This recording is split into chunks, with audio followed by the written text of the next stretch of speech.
Sir నమస్కారం బాలాకోటే గారు sir. నమస్తే ఆదిత్య. సార్ తిరుపతి లడ్డు వివాదం ఆల్రెడీ అందరికీ తెలిసిపోయింది. సో, దేశవ్యాప్తంగా కూడా చర్చలకు దారితీసింది. వాళ్ళేమో సుప్రీం కోర్ట్‌కెళ్తున్నారు. మోదీ గారికి లేఖ రాస్తున్నారు. ఇక్కడ చంద్రబాబు నాయుడు గారు చిట్టేశారు. ఒక పెద్ద వివాదానికైతే తెరలేపింది. సో, ఈ ఎంటైర్ వివాదం పైన తిరుపతి లడ్డు వివాదం పైన మీ ఒపీనియన్ ఏంటి సార్? మీ విశ్లేషణ ఏంటి దీనిపైన? ఆదిత్య నమస్తే. సార్ నమస్కారం సార్. తిరుపతి లడ్డు మీద వివాదం ఏముంటుంది ఆదిత్య? అది హ్మ్. వివాదం కాదు. ఓకే. తిరుపతి లడ్డు కల్తీ జరిగింది. కల్తీ జరిగిందనే నిజాన్నే మనం వివాదం చేస్తున్నాం. సరే మీ మాటకే వస్తా. హ్మ్. జగన్మోహన్ రెడ్డి గారు ప్రధాని నరేంద్ర మోడీ గారికి లేఖ రాశాడు. అవును. ఆ లేఖలో కల్తీ జరగలేదని రాశాడా? నా లేదు. హయాంలో, నా పరిపాలనలో, నా టీటీడీ చైర్మన్ ఆధ్వర్యంలో లడ్డు ఏనాడు కల్తీ జరగలా, మేము కల్తీకి పాల్పడలా అనే మాట రాశాడా? హ్మ్. ఆయన ఏం రాశాడంటే, చంద్రబాబు నాయుడు గారు లడ్డు కల్తీ జరిగిందని చెప్తున్నాడు. అలా చెప్పడం మూలాన హిందువుల మనోభావాలు దెబ్బతింటున్నాయి. మీరు ఆయన అలా చెప్పకుండా ఆపండి. ఆయన గదమాయించండి, వార్నింగ్ ఇవ్వండి అని రాశాడు. ఇదేనా రాసింది? అవును. ఈ రోజున టీటీడీలో ఇద్దరు చైర్మన్‌లు చేశారండి వైసీపీ పార్టీ తరఫున. ఒకరు వైవి సుబ్బారెడ్డి, 2 భూమన కరుణాకర్ రెడ్డి. వీళ్ళిద్దరు ఎవరు సార్? జగన్మోహన్ రెడ్డి గారి బంధువులేనా? అవును. వీళ్ళిద్దరు క్రిస్టియన్ మతాన్ని నమ్ముకున్నారా? హిందూ మతాన్ని నమ్ముకున్నారా? వైవి సుబ్బారెడ్డి గారి భార్య చేతిలో ఎప్పుడు బైబిల్ ఉంటుంది తెలుసా? ఆ విజయం గారి పక్కన ఉంటుంది తెలుసా? వైవి అంటే ఏంటో తెలుసా? వై అంటే యెహోవా, వి అంటే వినిస్టన్. యెహోవా వినిస్టన్ సుబ్బారెడ్డి అని పేరు. భూమన కరుణాకర్ రెడ్డి గారి కూతురు పెళ్లి ఏ సాంప్రదాయంలో చేశాడు తెలుసా? క్రిస్టియన్ సాంప్రదాయంలో చేశాడు. కొడుకు పెళ్లి ఏ సాంప్రదాయంలో చేశాడు? క్రిస్టియన్ సాంప్రదాయంలో చేశాడు. క్రిస్టియన్ మతానికి సంబంధించిన ప్రవక్తల యుండిళ్ళు టీటీడీ చైర్మన్‌గా దేవదేవుని ఆస్థానంలో ఉంటే వీళ్ళు కల్తీ చేయక ఏం చేస్తారండి? హ్మ్. ఎలా నమ్మమంటారు? ఎలా నమ్మంటారు? మనలో మాట చెప్పండి. అవును. కల్తీ జరిగిందని కూడా ఎవరు చెప్పారు? చంద్రబాబు నాయుడు గారు చెప్పలేదు సార్. గుజరాత్ ల్యాబ్ చెప్పింది. అవును. గుజరాత్‌లో ల్యాబ్ టెస్టింగ్‌కి పంపిస్తే, ఆ ల్యాబ్ టెస్టింగ్‌లో ఆవు నెయ్యితో పాటు ఇతర కొవ్వు పదార్థాలు వాడారని చెప్పింది. హ్మ్. దీనికి పొన్నవల్ సుధాకర్ గారు, ఆయనే ఒక పంది. మామూలుగా ఆయన చూడగానే పందిలాగానే కనిపిస్తాడు నల్లగా. కేజీ రూ. 1400 పంది కొవ్వు ఉంటుందన్న సంగతి మనకు తెలీదండి. కానీ పొన్నవోలు గారికి తెలుసు. ఎందుకంటే ఆయన ఒంట్లో కూడా కొవ్వు ఉంది కాబట్టి. ఇయన్నీ ఎవరిది వివాదం అండి? ఏది అసత్య ప్రచారం? ఒకటే ఆదిత్య గారు. సార్. ఈ రోజున మీరు వైసీపీ నాయకులను ఎవరన్నా పిలవండి. హ్మ్. లేదా జగన్మోహన్ రెడ్డి గారిని మళ్ళీ అడగండి. వైఎస్ వివేకానంద రెడ్డిని ఎవరు చంపారని అడగండి మీరు వైసీపీ ఎమ్మెల్యేలను గాని, మంత్రులను గాని. ఇప్పటికైనా సరే. స్టిల్ వైఎస్ వివేకానంద రెడ్డి చనిపోయి 6 ఏళ్ళు అయింది కదా! అవును. ఆయన ఎవరు చంపారు? అని అడగండి వాళ్ళని ఏం చెప్తారు? తెలుగుదేశం వాళ్ళు చంపారని చెప్తారు. అవును. వాళ్ళతో పని లేదు. హ్మ్.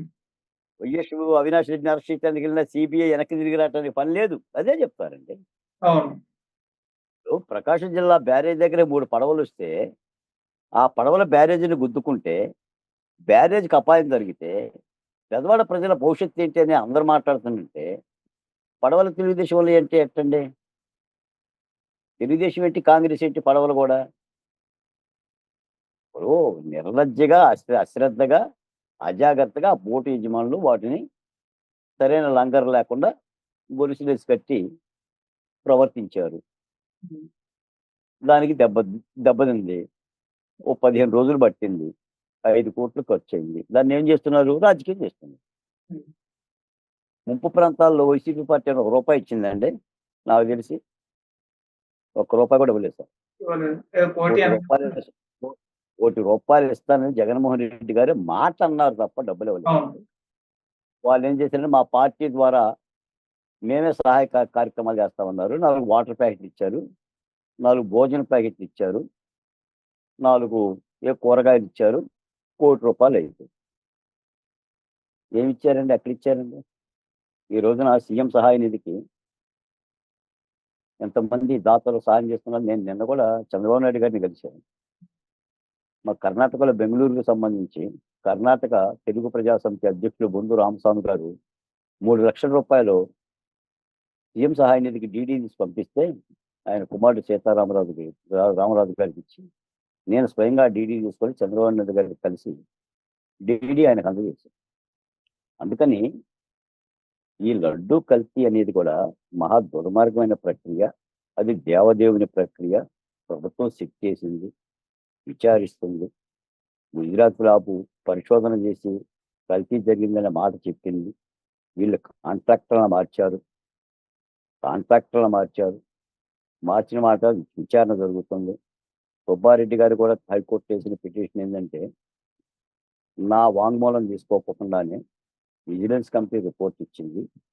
ఆ విజిలెన్స్ కమిటీ రిపోర్ట్ ఆపండి అని చెప్పి ఇస్తున్నారు. విజిలెన్స్ కమిటీ రిపోర్ట్ ఆపడం సార్. అందుకని అసలు వైసీపీ నాయకుల నోటి వెంట వచ్చేదంత కూడా అబద్ధాలు తప్ప మరొకటి లేదు. మీరు కాదంబరి విషయంలో ఏం చెప్పారు చెప్పండి. కాదంబరి ఎనీ ట్రాప్ అంటే వలపుల వల. అమ్మాయి భారతదేశంలో పెట్టుబడిదారులందరినీ కూడా ఇలాగనే ట్రాప్ చేసిందంట. ఈ ఎదవలు ఇల్లు చూసి వచ్చారు. ఈ ఎదవలు వెళ్ళి వైసీపీ మీడియా వాళ్ళు ఏ రాష్ట్రంలో ఎంతమందిని ట్రాప్ చేసిందో చూసి వచ్చారు. ఒక ఆడకూతురి మీద దాడి చేస్తుందంటే వాళ్ళే 3 పోలీస్ అధికారులేమో ఫ్లైట్లో వెళ్ళి పట్టుకొచ్చి 42 రోజులు మానసికంగా ఇబ్బంది పెట్టి జైల్లో పెట్టి తల్లిని బెదిరించి తండ్రిని బెదిరించి ఈ అమ్మాయిని బెదిరించి ఆ గుజరాత్లో ఉన్న బాంబేలో ఉన్న కేసులు విత్డ్రా చేసే విధంగా వాళ్ళు హైనాలాగా ప్రవర్తిస్తే వాళ్ళ సోషల్ మీడియా ఏమంటుందంటే కాదాంబరిని అడ్డం పెట్టుకొని నిజాయితీ కలిగిన ఆఫీసర్ల మీద ఇస్తున్నారంట. ఇది ఆ 3 ఆఫీసర్లు నిజాయితీ పనులు ఈ వైసీపీకి సేవలు చేశారు కాబట్టి ఈఎస్ ఆంజనేయులు, కాంతిరాణ, టానా, విశాల గున్ని వగైరా వగైరా. దీన్ని ఏమంటారు సార్? అందుకని ప్రజలకి ఇవన్నీ అర్థం చేసుకోవాలి సార్. ఇంకో మాట కూడా ఏంటంటే ఈ రోజున లడ్డీ కల్తీ జరిగిందంటే ఇంకో మతాన్ని కించపరచడం అని కాదు. అది క్రైస్తవ మతంలో జరిగినా, ముస్లిం మతంలో జరిగినా, లేదా 2 ఆలయాల్లో జరిగినా కూడా అపవిత్రం. దానికి సంబంధించి ప్రభుత్వం కూడా తిరిగి మళ్ళీ చర్యలు తీసుకునే పని చేస్తుంది. మళ్ళీ సరైన ఆవు నెయ్యితో ఆ లడ్డూ తయారీ కార్యక్రమం చేస్తున్నారు. విచారణ జరుగుతుంది. రేపు షిఫ్ట్ చేశారు. ఈ షిఫ్ట్ చేసిన తర్వాత ఇంకాస్త వివరాలు వస్తాయి. కాబట్టి వీళ్ళు ఏంటంటే ఎప్పుడు కూడా తప్పు చేసిన వాడే గావు కేకలు వేస్తారండి. మీరు ఒకటే అర్థం చేసుకోండి. మీకు దొంగని పట్టుకున్నాను అనుకోండి, పోలీసు వాళ్ళు పట్టుకుంటే వాడే దొంగ నడుస్తుంది. ఎందుకంటే ఇటు పట్టుకోకూడదు. వైసీపీ పరిస్థితి కూడా అదే. నేను ఎంతసేపు మాట్లాడినా కూడా ఈ లడ్డూకు సంబంధించి కల్తీ జరిగిన ఆయన ఒకళ్ళని అనేది ఏమిటి సార్? మేము లడ్డూలు తిన్నోళ్ళని. మేము దేవస్థానం పాదయాత్రకి వెళ్ళినప్పుడు అమరావతి టు దేవస్థానం వెళ్ళాం కదా, మమ్మల్ని గోవిందనామస్మరణం కూడా చేయనివ్వలేదు కదా, మా రథాన్ని అడ్డుకున్నారు కదా. గోవిందుడు రథాన్ని అడ్డుకుంటారా ఆదిత్య గారు? అరసవల్లి పాదయాత్రకి వెళ్తుంటే సూర్య భగవాను రథాన్ని అడ్డుకుంటారా? రోడ్డు మీద అన్నం తిన్నాగా ఆదిత్య, మీరు ప్రసారాలు చేశారుగా. ఎండకి ఎండాం కదా, వానకి దడిచాం కదా, తల్లిలో వణికాం కదా. మరి ఏముందా ప్రభుత్వానికి దైవభక్తి? దేవదేవుని రథాన్ని అనుకుంటే ఆ సందర్భంగా నేను గుడికి వెళ్ళా, తిరుపతి గుడికి. నా పేరు బాలకోటయ్య. కోటప్పకొండకు మా నాన్న వెళ్ళి మగపిల్లగాలు పుట్టలేదని చెప్పేసి త్రికోటేశ్వరుని ప్రార్థిస్తే కలిగిన సంతానం నేను హిందువునే. అలా అని చెప్పేసి అన్ని మతాలను ద్వేషించే తత్వం కానీ అభిలాష కానీ మాలాంటి వాళ్ళకు ఉండదు. అసలు రాజ్యాంగంలోనే లేదు అది. సర్వమతాల సమభావనే రాజ్యాంగ సూత్రం, లౌకిక రాజ్యాంగం. కాబట్టి ఒక మతానికి జరిగిన అపచారాన్ని ఏ మతస్థులైనా ఖండించాలి. అందులో తప్పు జరిగితే చర్యలు తీసుకోమంటున్నామండి. తప్పు జరిగిన మాట యథార్థం. కొంత మేరకు ఆ విచారణ ల్యాబ్ రిపోర్ట్లు వచ్చినాయి కాబట్టి మాట్లాడుతున్నాం. ముఖ్యమంత్రి అంతటోడు కూడా ఉట్టికి ఎందుకు మాట్లాడతారు సార్? పైపు ఇంకో మాట మీకు చెప్పాల్సింది ఏంటంటే చంద్రబాబు నాయుడు గారు శ్రీ వెంకటేశ్వర స్వామి విషయంలో ఎలాంటి అబద్ధం చెప్పడండి. అసలు ఎవరు చెప్పరండి. భగవంతుని నమ్మేవాళ్ళు భగవంతుల విషయంలో అబద్ధం చెప్పరు, అబద్ధపు రాజకీయాలు చేయరండి. చంద్రబాబు నాయుడు గారు అసలు చెప్పరు. ఆయనకు పునర్జన్మ జరిగిందే అలిపిరిలో సార్. ఆయన ఇప్పటికీ ఎన్నోసార్లు చెప్పిందంటే ఆ దేవదేవుని కృపమూలానే నేను బయటపడ్డాను.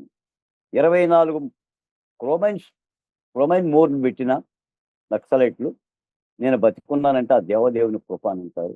ఏ బ్రహ్మోత్సవం అయినా కూడా ఆయనకి చాలా నిబద్ధతగా భార్య సమేతంగా వెళ్ళిపోయి పట్టు వస్త్రాలు ఇస్తాడండి. జగన్మోహన్ రెడ్డి గారు ఏనాడన్నా పట్టు వస్త్రాలు భార్య సమేతంగా ఇచ్చాడండి? వెళ్ళాడండి. నువ్వు చర్చికి వెళ్తావు కదా, చర్చిలో ప్రార్థనలు చేస్తావు కదా, మరి దేవదేవుని దగ్గరికి వెళ్ళినప్పుడు మామూలుగా ఉన్న సాంప్రదాయం డిక్లరేషన్ ఇవ్వాలి కదా. డిక్లరేషన్ ఇచ్చి వెళ్ళాడంటే ఎవరున్నారు సార్ అక్కడ మాటలు? భగవంతుని ఎవరు ఆరాధించారు చెప్పండి? దాదాపుగా 1800 కోట్ల రూపాయలు ఇంజనీరింగ్ కాంట్రాక్ట్ వర్కులు జరిగితే ఇదే భూమన కరుణాకర్ రెడ్డి, ఆయనకి ఎలియాసు కమిషన్ల కరుణాకర్ రెడ్డి ఆయన పేరు, 10 నుంచి 15% కమిషన్ తీసుకున్నాడు. ఆయన కొడుకు తిరుపతి మేయర్గా ఉంటే తిరిగి మళ్ళీ ఆయన ఎన్నికల్లో నిలబెట్టాలని చెప్పేసి మొన్న 2024లో డబ్బు కోసం ఆ పని చేశాడు. సరే ఎన్నికల్లో నిలబడ్డాడు, వాళ్ళ కొడుకు చిత్తుగా ఓడిపోయాడు, అది వేరే విషయం. ఆయన కూడా ఏమంటాడంటే భూమన కరుణాకర్ రెడ్డి, నేను ఎలాంటి అవినీతి చేయలేదు, తడి బట్టలతో రండి, పొడి బట్టలతో రండి, దేవుడి మీద ప్రమాణం చేద్దాం, కుటుంబ సమేతంగా రండి, చంద్రబాబు నాయుడు గారు భువనేశ్వర్ గారిని తీసుకునిరా, నీ కొడుకు లోకేష్ని తీసుకునిరా, కోడల బ్రాహ్మణిని తీసుకురా. ఎవడింట్లో పంచాయతీ అండి ఈ మాటలకి? అంటే మీరు ప్రమాణాలు చేస్తే పట్టింపులా ఏంటి? ఎవడింట్లో పంచాయతీ సార్ ఇది? ఒక దైవ కార్యక్రమం, దేవుని సొమ్ము, ఆయన సొమ్ము తిని ఆయనకి నైవేద్యం పెట్టలేదు మీరు. సాక్షాత్తు దేవదేవుని దగ్గర ఉన్న నైవేద్యమే కల్తీ చేశారంట. ఇంతకంటే పాపిష్టి పని ఇంకోటి ఉండదు. ఒక లడ్డు వ్యవహారమే కాదు సార్, అక్కడ అన్నదానాల్లో కానీ, అక్కడ మంటపాల్లో కానీ, అక్కడ శుచి శుభ్రంలో కానీ, అక్కడ పులుల సంచారంలో కానీ మనం చూసాం కదా. ఒక పాపను పులెత్తుకెళ్తే కర్రలు ఇచ్చారు కదా. టీటీడీ వాళ్ళు ఏం చేశారండి, ఒక పాపను పులెత్తుకెళ్తే కర్రలు ఇచ్చారు పరిగెత్తించడానికి. ఇవన్నీ వాళ్ళ పరిపాలన లోపాలు కనిపిస్తున్నాయి కదా. కాబట్టి జగన్మోహన్ రెడ్డి గారు టీటీడీ దేవస్థానం చైర్మన్ గా వీళ్ళిద్దరిని వేయటమే చాలా తప్పు. వీటితో పాటు వీళ్ళు పెద్ద ఎత్తున ఉన్న ఒక మాట ఏంటంటే 2019కు ముందు పింక్ డైమండ్ మాయమైందని చూస్తే ధర్మారెడ్డి గారి చేత చెప్పించారు. ఆ పింక్ డైమండ్ చంద్రబాబు నాయుడు గారి తల కింద ఉందని, భువనేశ్వరి దేవి గారు మెడలో వేసుకునే గొలుసులో ఉందని అన్నారు. మరి 5 ఏళ్ళు అధికారంలో ఉన్నారు, ఏం చేశారు? ఆ పింక్ డైమండ్ని పట్టుకొచ్చారా? తెచ్చారా? చంద్రబాబు నాయుడు గారు దొంగిలించాడు కదా, మరి దేవాలి కదా. 5 ఏళ్ళు ప్రభుత్వం ఉంది కదా, కేంద్రంలో కూడా బలం ఉంది కదా, ఏమైంది ఆ పింక్ డైమండ్? అంటే అబద్ధమేగా. ఇది కూడా గొడ్డలు పెట్టి కథే కదా, ఓడికత్తి కథే కదా. ఇన్నిన్ని కథలు చెప్తున్న వైసీపీ పార్టీ లడ్డూని వివాదం చేస్తున్నారు, లడ్డూలో మేమేమి చెయ్యలేదని చెప్పేసి అని చెబితే ఎవడు నమ్ముతాడు? సత్తా ఉంటే విచారణ ఎదుర్కోండి, విచారణలో ఏమొస్తుందో చూడండి, విచారణ ప్రకారంగా చర్యలు తీసుకుంటారు. అది ఎవరు తప్పు చేస్తే వాళ్ళు తీసుకుంటారు. అంతే తప్ప పూజారులు ఏం చేస్తున్నారు, ఉద్యోగస్తులు ఏం చేస్తున్నారు, 3 సార్లు టెస్ట్ చేస్తాం, ఏం చేస్తారు 3 సార్లు టెస్ట్? అరే ఒక కాలమ్మని తీసుకెళ్ళిపోయి 42 రోజులు ఆంధ్రప్రదేశ్లో పెడితే దిక్కు దశానం లేదు, ప్రజలకు తెలియకుండా చేశారు, దొంగల కంటే హీనంగా చేశారు. పోలీసు ఉన్నతాధికారులు ఐపీఎస్లు ఏం చేస్తారు సార్? ఏది సివిల్ డిస్ప్యూట్లు, ఆమె హత్య చేయలేదు, ఆమె చంపలేదు ఎవరిని, ఇది భూ లావాదేవీలు ఏం చేస్తారండి? ఇలానే చేస్తారా? అర్థం కావడం లేదా? సీఎంఓ ఆఫీస్ సాక్షిగా 2వ తారీఖున నువ్వు కేసు కట్టి 31వ తారీఖున నువ్వు ముంబై వెళ్ళటానికి ఆదేశాలు ఇచ్చావంటే 30వ తారీఖుని ఏంటి? దీని అర్థం ఏంటి? ఈ కాన్ఫిడెన్స్ ఏంటి? ఈ ఎజెండా కాదా? అంటే వాళ్ళు చెప్తా ఉన్నారు ఏదైనా సరే ప్రభుత్వం అయితే ఆ దిశగా లేదండి. ఈ కల్తీకి సంబంధించిన వ్యవహారాన్ని మాత్రం చాలా సీరియస్గా చంద్రబాబు నాయుడు గారు తీసుకుంటారు. పైపచ్చి అది మన విషయం కూడా కాదు, దేవుని విషయం. దేవునికే భద్రత లేకపోతే దేవుడికి అన్యాయం చేస్తే, దేవుడికి అన్యాయం చేసిన వాళ్ళు కూడా వదిలేస్తే ఎలా? సాహిత్య గారు, అది పెద్ద ప్రశ్న. కాబట్టి చంద్రబాబు నాయుడు నోటి వెంట వచ్చిన మాటనే ఆయన ఏదో సరి తీసుకునే వ్యవహారం కాదు, తప్పు జరిగింది కాబట్టి ఆయన అన్నాడు. ఆ తప్పుకు సంబంధించిన చర్యలు కూడా తీసుకోక తప్పదు, తీసుకోవాలని భక్తులు కోరుతున్నారు, ఎవరైనా కోరుతారు, ఒక్క వైసీపీ తప్ప. ఇప్పుడు కూడా జగన్మోహన్ రెడ్డి గారు కానీ వైసీపీ పార్టీ కానీ మేము కల్తీకి పాల్పడలేదని చెప్పలేదు. వాళ్ళు ఏదో పెద్ద హిందువుల్లాగా 2019లో విజయమ్మ గారు బైబిల్ పట్టుకొని తిరిగిందండి, చేతిలో బైబిల్ నుదుటిన బొట్టు పెట్టుకొని తిరిగింది. ఇంకా ఆయనకు మతాచారాలే ఉందండి, హిందూ సాంప్రదాయాలు జగన్మోహన్ రెడ్డి గారు మాట్లాడితే ఎలా సార్? అందుకని వాళ్ళు ఈనాడు కూడా హిందూ తత్వాన్ని గౌరవించలేదు. అలాగనే రాష్ట్రంలో చాలా దేవాలయాలకి నష్టం జరిగినప్పుడు, రాముడు తల తీసినప్పుడు కొడాలి నాని గారు ఏమన్నారు? తీశారు, ఇంకో కిరీటం కొంటాం అన్నారు. రథం తగలబెట్టామన్నారు. ఏమైంది రథం? 10 లక్షల రూపాయలు. మళ్ళీ కొంటాం మేము. తేనెటీగలు దాడి చేసినాయి అన్నారు. సీతమ్మవారి పాదాల దగ్గర సీతమ్మవారికి ఏదో జరిగితే ఏమన్నారు? ఎలకలు ఎక్కబోయినాయి అన్నారు. అవును. ఇదే కదా వాళ్ళు అన్నది. కాబట్టి జగన్మోహన్ రెడ్డి గారి అంతా కూడా ఏంటంటే అదొక విచిత్రమైన వేషధారణ, ఒక దుర్మార్గమైన పరిపాలన. ఏదో చూసాం, 5 ఏళ్ళు ఆంధ్ర రాష్ట్రం కష్టపడ్డది, చూసాం, చదివిసాం, ఏడ్చాం, ఒగచాం, ఎండాం. కలిసి జగన్మోహన్ రెడ్డి గారిని ఆంధ్రప్రదేశ్ నుంచి చేసి బెంగళూరుకి వెళ్ళగొట్టాం. ఇప్పుడు అవును. జగన్మోహన్ రెడ్డి గారు ఎక్కడున్నారో చూసుకోవాలి. ఆ పార్టీ రాజ్యసభ సభ్యులు ఏం చేస్తున్నారో చూసుకోవాలి. వాళ్ళ మాజీ ఎమ్మెల్యేలు ఏ పార్టీలో పోదాం, ఎలా పోతున్నారు? సామినేని, బాలినేని, కిలారి, ఆర్ కృష్ణయ్య, వెంకటరమణ, మస్తా, ఇవన్నీ కూడా వరుస పెట్టుకొని చూసుకుంటున్నారు. ఏదేమైనా ఇంత ఇంత దేశవ్యాప్తమైన ప్రచారానికి శ్రీకారం చుట్టిన స్వామివారి లడ్డు విషయంలో మాత్రం కల్తీ జరిగితే దాన్ని ప్రభుత్వం నిజాయితీగా విచారణ చేసి దోషుల మీద చర్యలు తీసుకోవాలని మాత్రం కోరుతున్నాం. సార్ అంటే ప్రధానంగా వైసీపీ దగ్గర నుంచి 2 విమర్శలైతే వినిపిస్తున్నాయి సార్. ఒకటి చంద్రబాబు నాయుడు గారు 100 రోజుల పరిపాలనను వ్యతిరేకత వచ్చేసింది. ప్రజల నుంచి డైవర్ట్ చేయడానికి ఇటువంటి ఆరోపణలు చేస్తున్నాడన్నది ఒకటి. రెండోది సిట్ ఏసారు దీనిపైన ఎంక్వైరీకి. ఈ సిట్ అనేది స్టేట్ గవర్నమెంట్ కంట్రోల్‌లో ఉంటుంది. అంటే చంద్రబాబు నాయుడు గారి కంట్రోల్‌లో ఉంటుంది. దీన్ని ఎందుకు సీబీఐకి ఇవ్వకూడదు? సీబీఐకి ఇస్తే అసలు నిజం బయటపడుతుందని సిట్ ఏసారు. సిట్ ఏసి కప్పిపుచ్చుకునే ప్రయత్నం చేస్తున్నారు. ఈ 2 ప్రధాన విమర్శలైతే వాళ్ళు చేస్తున్నారు సార్. మంచి మాట చెప్పావు ఆదిత్య. మొదటి మాట, హ్మ్. కూటమి ప్రభుత్వానికి 100 రోజులు పూర్తి అయిపోయింది. 100 రోజుల పరిపాలనని రివర్స్ టెండరింగ్ చేయటానికి హ్మ్. లేదా దీన్ని మభ్యపెట్టడానికి ఈ ఈ తిరుపతి లడ్డు అంశాన్ని తెరకెత్తుతున్నారు అని. అవును. ఆదిత్య, మొత్తం కూటమి ప్రభుత్వాన్ని కానీ ఏ ప్రభుత్వాన్ని కానీ ప్రజాస్వామ్యంలో 5 ఏళ్ల పరిపాలన. అవును. 5 ఏళ్ల పరిపాలన అంటే 1825 రోజులు. హ్మ్. 1825 రోజులు 100 రోజులు పోయినాయి. అవును. ఇంకెన్ని రోజులు ఉంది? ఇంకా 1500 1725 రోజులు ఉంది. 1725 రోజులు దగ్గర పెట్టుకొని డైవర్షన్ పాలిటిక్స్ చేస్తారు ఎవడన్నా? లేదు. 1725 రోజులు పెట్టుకొని ఇప్పుడు ఏదో లాస్ట్‌లో చేశారంటే అనుకోవచ్చు. హ్మ్. 100 రోజులు డైవర్షన్ పాలిటిక్స్ చేయటం ఏంటండి? ఇప్పుడు ఇది అర్థం కావట్లేదా? అంటే వాళ్ళు చేస్తున్నారు డైవర్షన్ పాలిటిక్స్, వైసీపీ వాళ్ళు. అవును.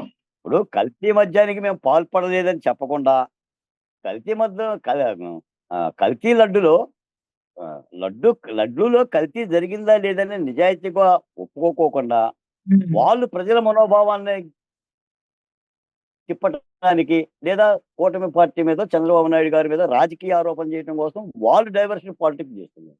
ఓకే. రెండోది, చిట్టెందుకు సిబిఐ ఇయ్యండి అంటున్నారు. హ్మ్. సిబిఐ వేసి ఏం చేశారు చెప్పండి సార్? ఇప్పుడు వైఎస్ వివేకానంద రెడ్డి కేసులో దర్యాప్తు చేస్తుంది సిబిఐగా. హ్మ్. జగన్మోహన్ రెడ్డి గారు మొట్టమొదట వివేకానంద రెడ్డి గారు చనిపోయిన అమ్మన్నే ఆ రోజు తెలుగుదేశం పార్టీ ప్రభుత్వంలో ఉంటే సిబిఐ విచారణ చేయాలని అడిగిండు. ఈయన ముఖ్యమంత్రి కాగానే సిబిఐ విచారణ విత్డ్రా చేసుకోండి వద్దన్నాడు. ఆఖరికి సునీతారెడ్డి చెల్లెలు సునీతారెడ్డి వచ్చి అన్నయ్య నాన్న కేసుకి న్యాయం చేయండి అంటే, అమ్మ అవినాష్ రెడ్డి మీద ఏమైనా చర్యలు తీసుకుంటే ఏమవుతుంది, మా ఇతో కేసు అవుతుంది, నా మీద ఇప్పటికే 11 ఉన్నాయి అని చెప్పని చెల్లెలతో మాట్లాడితే సునీతారెడ్డి ఏం చేసింది? ఆంధ్రప్రదేశ్ నుంచి న్యాయ విచారణ తెలంగాణకు మార్చుకుంది. అవును. ఇక్కడ సిబిఐ అధికారి మీద కేసు పెట్టారుగా పోలీసులు. రాబిన్సన్ ఏదో సంథింగ్ అవును. సిబిఐ ఆఫీస్ మీద కేసు పెట్టారు కదా. హ్మ్. అవినాష్ రెడ్డిని అరెస్ట్ చేయడానికి వెళ్ళిన సిబిఐ ఏం చేసింది? వెనక మీదకి వచ్చింది కదా. అవును. మరి సిబిఐని ఎందుకు కోరుతున్నారు అంటే వాళ్ళ చుట్టూ తిప్పుకున్నామనా? ఈ రోజున సిట్ అనేది చంద్రబాబు నాయుడు గారి చేతుల్లో ఉంటాం కాదు ఆదిత్య, రాష్ట్ర ప్రభుత్వం చేతుల్లో ఉంది. అది ప్రభుత్వం. అది చంద్రబాబు నాయుడు గారి సొంత జాగీరు కాదు. అవును. ఆంధ్రప్రదేశ్‌లో నారా చంద్రబాబు నాయుడు గారు కాదు ఉంది. ముఖ్యమంత్రి నారా చంద్రబాబు నాయుడు, ఆయన సీఎం. అవును. ఆయన ఆధ్వర్యంలో సిట్ జరుగుతుంది. సిట్‌కి అధికారులు వేశారు, ఐపీఎస్ అధికారులని. నిగ్గు తేలుస్తుంది. హ్మ్. నిగ్గు తేలుస్తుంది. నీకు కావాలంటే సిబిఐ కావాలంటే మీరు వైసీపీని రాయమనండి. సిబిఐ ఎంక్వైరీని ఆహ్వానిస్తూ సిబిఐకి కేంద్ర ప్రభుత్వానికి లేఖ రాయమనండి. వాళ్ళే అక్కడ లేఖ రాయట్లా, ఓకే. వెయ్యండి అని వీళ్ళని అడుగుతున్నారు. ఏ విచారణ ఎంత చెయ్యాలో వీళ్ళకే తెలుసు. హ్మ్. ఇప్పుడు నీకు విజిలెన్స్ రిపోర్ట్ వచ్చింది, గుజరాత్కి పంపించిన ల్యాబ్ రిపోర్టు ఎవరు పంపించారు? విజిలెన్స్ కమిటీ పంపించింది. ఈ అవును. యొక్క కల్తీ జరిగిందో లేదో దీనికి సంబంధించిన నెయ్యి నాణ్యతా ప్రమాణాలు తెలియజేయండి అంటే అది ఐఎస్ఐ మార్క్, అది అది గుర్తింపు కలిగిన ఇండియన్ సంస్థ, అది ల్యాబ్. అది అవును. ఇచ్చింది. కల్తీ జరిగింది, వేరే వేరే జంతువులకు సంబంధించిన కొవ్వు పదార్థాలు, తర్వాత హెర్బల్ ప్రొడక్ట్స్, కూరగాయలు, సోయాబీను, చిక్కుడు, పత్తి విత్తనాలు ఇలాంటివి కూడా వాడారని చెప్పేసి రిపోర్ట్ ఇచ్చింది శాతాల వారీగా. అది ఎవరు చేస్తారు? విజిలెన్స్ కమిటీ చేసింది. చంద్రబాబు నాయుడు గారు చేయరు. ఈ రోజున విచారణ అనేది విచారణ సంస్థలు చేస్తాయి. ఓకే. ఒకవేళ ఈబీఐ కావాలి అని చెప్పి ఇంకో మాట కూడా ఏంటంటే, ఈ రోజున ఆంధ్రప్రదేశ్‌లో ఇంకో మాట కూడా చెప్తున్నారు అధ్యక్ష. సార్. సిబిఐ అన్నా కూడా గౌరవం లేదండి. ఒకప్పుడు ఏంటంటే ఏదన్నా అన్యాయం జరిగితే దేశంలో ఏ రాష్ట్రంలో ఏ మూల జరిగినా అందరూ కూడా సిబిఐ, సిబిఐ, సిబిఐ అని అడిగేవాళ్ళు. ఇప్పుడు సిబిఐకి విశ్వసనీయత ఏడుందండి? జగన్మోహన్ రెడ్డి గారి కేసుల సంగతి ఏంటి చెప్పండి? 11 సంవత్సరాలు అయినా కూడా సిబిఐ ఏమైనా కోర్టుకి తీసుకెళ్తుందా జగన్మోహన్ రెడ్డిని? కోర్టులో నిలబెట్టగలుగుతుందా సిబిఐ? లేదు. ఈడీ అత్యున్నతమైన సంస్థలు కదా ఇవి, విచారణ అవును. సంస్థలు. మరి ఎక్కడ సిబిఐ అంటున్నా? దాని దాని దాని యొక్క నిర్వీర్యం అయిపోయింది. సిబిఐ అంటే ఏదో ఆట వస్తువు అయిపోయింది. ఏ హ్మ్. ప్రభుత్వం చేతిలో ఉంటే ఆ ప్రభుత్వం మాట వింటదని ఒక నిందాపూర్వకమైన పద్ధతి అయిపోయింది. ఏది అంత విశ్వాసపాత్రమైన సిబిఐ లాంటి సంస్థలు. కాకపోతే వాళ్ళు అడిగితే అడగొచ్చు. అదేదో వాళ్ళే లేఖ రాస్తే పోతుంది కేంద్ర ప్రభుత్వానికి, సిబిఐకి మీరు విచారించండేనని. ఓకే. రాష్ట్ర ప్రభుత్వం తనదైన పద్ధతిలో సిట్ చేసింది. దానికి సంబంధించిన ఆఫీసర్లు నియమించింది. విచారణ పర్వం చేపడుతుంది. అక్కడ గుళ్ళో కూడా విచారణ జరుగుతుంది. ఇప్పటికే ఒక ప్రాథమిక ఆధారాలు ఉన్నాయి. అందుకని ఏమి జరిగినా, ఏది చేసినా నాకు తెలిసైతే ఈ విచారణ పర్వంలో కేంద్ర ప్రభుత్వం కూడా చాలా సీరియస్‌గా ఇన్వాల్వ్ అయ్యింది. ఓకే. కేంద్ర ఆహార సంస్థ కూడా దీనికి సంబంధించి దృష్టి పెట్టి ఇక్కడ కల్తీ జరిగినట్టుగానే ఈ మధ్యనే అది కూడా రూఢి చేసింది. ఓకే. తప్పనిసరిగా దీని మీద విచారణ చెయ్యాలి. అది సిబిఐ చేస్తామా, సిట్ చేస్తామా, ఏదైతేనేమి విచారణే కదా!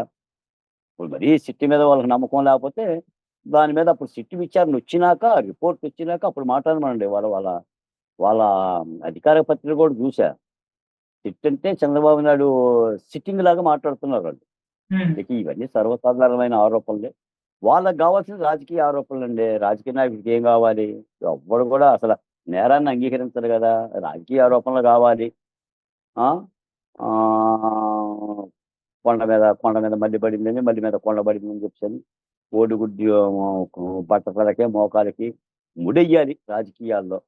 ఏదేమైనా సరే నాకు తెలిసి రాష్ట్ర ప్రభుత్వం మాత్రం ఈ లడ్డూ కల్తీకి సంబంధించి కూడా చాలా సీరియస్‌గా ఉంది. ఓకే. ఉప ముఖ్యమంత్రి గారు కూడా చాలా సీరియస్‌గా ఉన్నారు. ఇదైతే విచారణ పర్వంలో